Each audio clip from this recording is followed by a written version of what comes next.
So give me the second game look. I mean, North Carolina, all right, I wore the hat. It's the only hat I got left, but I don't have it right near me now. The 4-point dogs against Duke, who, by the way, Coach K, last game, last run, every game could be his last game, made it to the Final Four. They're certainly not going to lose in the semifinals for the national championship, right? It's only 4-point spread. This is a good one. This is another fun one. I'm excited about this. Listen, I think if you're a fan of the NCAA tournament, this played out kind of exactly as you like it. My St. Peter's Peacocks gave you great stories in those early rounds and advanced on, but now those upsets have kind of given away, and we've got some premier programs here. Again, I know Carolina's an 8 seed, but it's Carolina coming in here. This one's fun. Now, this one is one we're going to have to get in and debate the over-under here because the under trend might be in jeopardy. This is two really, really strong offenses. This is elite offensive basketball teams and very average defensive teams here. So we're going to come back to the total. Let me give you some numbers first on this, and let's see where we can lead into a side. Carolina obviously playing its best basketball of the season. This is a different Carolina team than you saw all season. Here's some numbers to back that up. 4 of Carolina's top 7 most efficient offensive games have come in the last 4 games. 4 of their top 7, all in the tournament. They are clicking offensively. But here's something to watch. This is a very average Carolina defensive team, but 3 of its top 7 most efficient defensive performances have come in the NCAA tournament. So Carolina's not only scoring, they're guarding you as well. That might be kind of remember that stat here as we go through, because Duke's thing is Duke is elite offensively, man. I mean, they got guys all the way through. Williams in the middle is the one that's really coming on. We know about Banchero. We know about Wendell Moore. Williams has looked like not only a lottery pick. I mean, you put him in the top 5. 7-footer, can run the floor. He has looked very good. I gave you the stat last week, and it played out. Duke is top 11 nationally in 2-point field goal percentage. So that's something they want to do. They're going against a Carolina defense that, again, playing very well defensively, but hasn't all year. Watch this part of the Duke offense if you want a Duke positive. Mentioned last week against Texas Tech, this was a strength on strength. Duke is in the 100th percentile offensively in cuts to the basket. So they like that motion. They like tell the people again basket. the what percentage? 100th percentile. They're the best. They're the best. They're the best. Texas Tech was very good at stopping that. They didn't, right? Duke got the win. Yes. Carolina is 14th percentile nationally defensively against cuts. Big advantage for Duke. Big advantage. So you got a good dice right you there. got a team that's going to slice you. You got a team that's very good from 2. I like Duke offensively a lot. I do like the revenge angle. I know that's hard to handicap it, and you've got some confidence from Carolina. Are you kidding me? After that post-game handshake, everybody's mad at Hubert Davis. He didn't look at anybody. I mean, Duke's looked away when they were shaking hands. I think I'm Duke here, and I'll be honest, I've already played Kansas Duke moneyline parlay. I'm not messing with the spreads. Just give me Duke and Kansas to advance here. Thoughts from you? Kansas Duke moneyline parlay is actually that got you plus money. That's that you're not laying juice on that. You're actually that's a 2-game moneyline parlay that will get you more than your risk is. So that's not a bad bet. That's a little, gives you action the whole day Saturday. My thoughts are this. North Carolina went into Duke in Cameron in Coach K's last game there, and they made that big ceremony. All those guys came back. ESPN was there all day. We got caught up in it. I mean, we recorded that game to come home and watch later because we were going out. And Jess, my wife, said, record that game. I want to watch it later. And I was like, you want to watch a college basketball game? She's like, well, yeah, you've been watching it all day. And she got caught up in it. She's like, I want to see it. And then we came home and watched the first half. And she's like, man, this is bad. And I'm like, oh, it gets worse. And she said, well, I don't really want to watch anymore. Then they get to play each other again after that. Duke's going to lose. I mean, it's going to be, I think I don't really bet narratives. I mean, I'm always about the numbers and about the teams and about the on the floor stuff. I think Duke's going to win. I think Duke's going to win. I want to say that North Carolina is going to play the heel. Pardon the pun. The Good Tar Heel. Term. Good wrestling term. Yeah. This would be a perfect heel play. And if you like the heels, you probably should take them on the money line. I don't think the points are going to matter. Duke wins and covers, or North Carolina wins the game. I think bad guys, I mean, the value is definitely on the North Carolina Tar Heels. There's no question.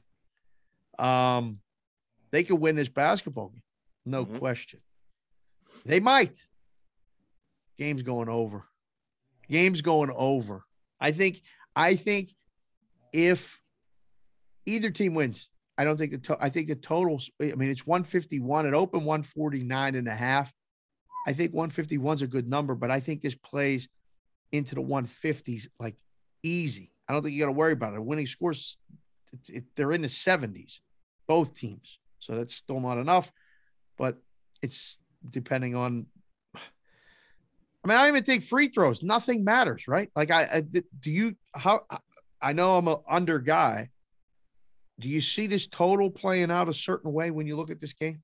Well, just initially what I just said, every metric you go to favors the offenses here, other than Carolina's just playing good defense the last 3 games. I don't know how you don't go over, except, man, that under trend just scares the dickens out of me. Yeah. In a big building, right? In a big moment with a couple of young teams, in particular Duke being very young. So I think I could argue, much like you get to the Final Four, Dave, I could argue either team in either game and probably over or under in this. So I think we can make cases. Here's one thing that concerns me about the over, although I think if I'm playing the total, I'm playing over. I'm just going to play it, and we may not win it, but that's the side I would play. But here's one thing that concerns me. Duke is below its average free throw rate. I'm sorry. Duke is above its average free throw rate in 3 of its 4 tournament games, meaning it's getting to the line more than it normally does in the tournament. Cue the conspiracy theorists that think Coach K is getting some help in his final run here. But Duke's getting to the line a little bit more. They're playing a Carolina team that is 7th nationally in defensive free throw rate, meaning they don't put teams on the line. Now, some of that's because they're not guarding. Some of that's because they're not guarding it, so they're not fouling you. So you're getting baskets. You're just not getting free throws. Some of that, I get it. But when we want overs, what do we want? We want teams going to the line, getting those easy points for us. Without the clock moving. Yeah. Without the clock. I don't know that Duke gets that in this game, or at least the numbers tell you it won't. But all that to say, I side with you. If I'm picking one, if you're making me play a total, I'm taking the over. Yeah. I mean, you're right. Like, you can talk about this stuff till you're blue in the face, and you can make a case for both sides, both totals. It's one of those things. Do the kids get more practice time in this building than they even get in the previous rounds? Like, they're there now, right? Do they practice? You get like an open shootout, open gym shoot around, but it's really more for the public. So no, you're going to go in fairly cold in these buildings. You get one day to shoot around in there, and it's tough, and that's the challenge. So when you're looking first half unders again, I mean, there's a reason those play. I mean, that's the scary thing with Duke and Carolina, 2 teams that are built on making shots. Right. That's what Duke does. I mean, listen, one of the other keys to this game, Duke will bury you if you leave them open on jump shots, which isn't always true for college teams. You can leave a lot of college teams open, and they're still not going to hit shots. Duke buries you, and Carolina leaves you open a bunch on jump shots. 50% of the time on catch and shoots, Carolina's leaving them unguarded. Now, this is simply listen. 50% of the time on catch and shoots. I love when you just go right full on basketball terms. It's just music to my ears. Go ahead, continue. I just had to bring that up. I was just going to say, I mean, that would tell me that a good shooting team in Duke is going to get some open looks. In a normal situation, Duke buries those. Advantage Duke. But now you're in a giant cavernous arena in a big moment with young guys. So the handicap says Duke and over here, but those guys may show up and miss shots. it's one of those, the easiest thing in basketball to say, and everybody giggles and laughs when you say it. What's the key to the game? Got to make shots. Like coaches say that all the time. Got to make shots. Well, no kidding. You got to make shots. But that really comes into play in this one. Shots are going to be there. Can you make shots? That's what it comes down to. So I think we'll know, dare I say, we'll know early whether the shots are dropping for certain guys. And I think we'll see the pace.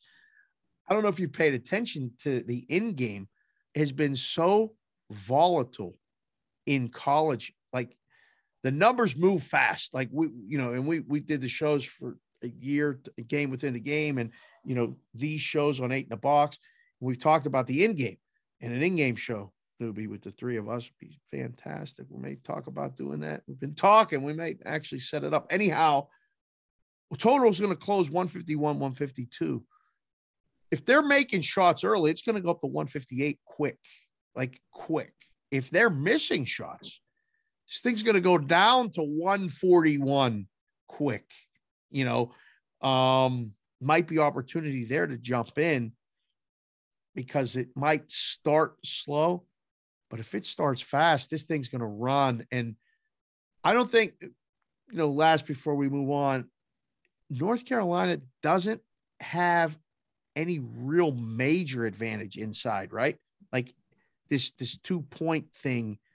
This is Duke's advantage inside. Yes? Yes. Yeah. Duke's so elite. Duke's has the advantage inside. Duke's elite offensively. They make shots when you leave them open. And they got Coach K coaching in a revenge spot against Hubert Davis, who came in and ruined the party in Cameron. Okay. I don't know if 4's enough.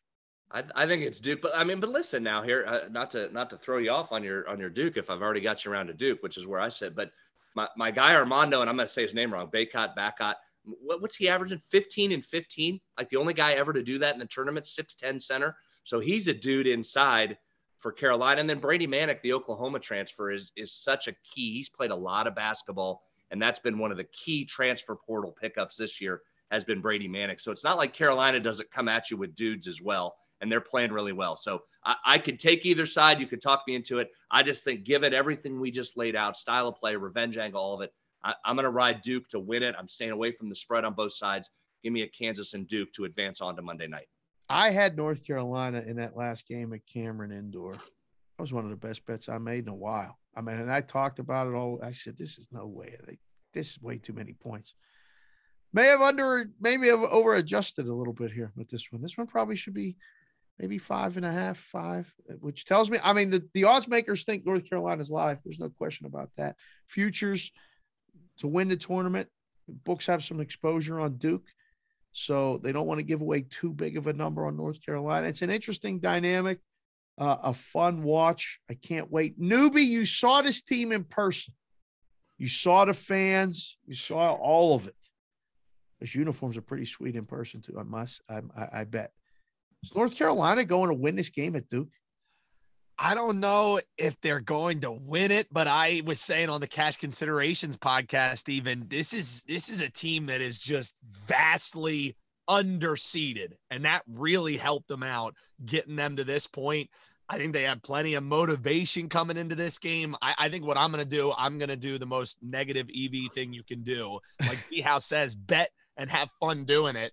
I'm going to do the same money line parlay, and then I'm going to hope for close games both ways. Tease both of them up with the 4.5 points. So Villanova +9, Duke, or excuse me, UNC +9. Hope for a nice little middle 9-point game both ways. Cash all 4 of the tickets. That's the way I'm going, Dave. B-How, this guy here produces the show. He sits and listens. He gives us the cues and all this stuff. You know what else he does? He takes notes. He's leading the Cash Considerations podcast bracket pool. There you go. He's been leading since day one, even with his champ Kentucky knocked out. And he hasn't watched no games other than the game in person. His testimony is so simple. Listen to 8 in the Box. I've been saying, guys. Anybody who's asked B-How, they're like, how the hell are you in first place? I say, 8 in the box, man. If you're not listening, I don't know what the hell you're doing, because I haven't watched before the tournament a second of college basketball. I just sit here taking notes from the shit you guys say, and I just been cashing like crazy. So if I win this thing, oh man, 8 in the box is the biggest testimonial ever. It's unbelievable. He says that yesterday on the Cash Consideration Show, which you get, you should go listen to that, because it's a different kind of look at stuff, but it's also kind of, you know, global, and like, well, the big industry term right now is evergreen. You know, Dave, you guys do evergreen content. Yes, we have green thumbs. Yeah, we're very aware of that. Thank you very much for listening and watching the shows, both here and, you know, wherever you listen to them. Thank you for watching this video. If you liked it, click on another video right here on the screen. And if you really liked it, consider subscribing below. Thanks for watching. We'll see you again soon.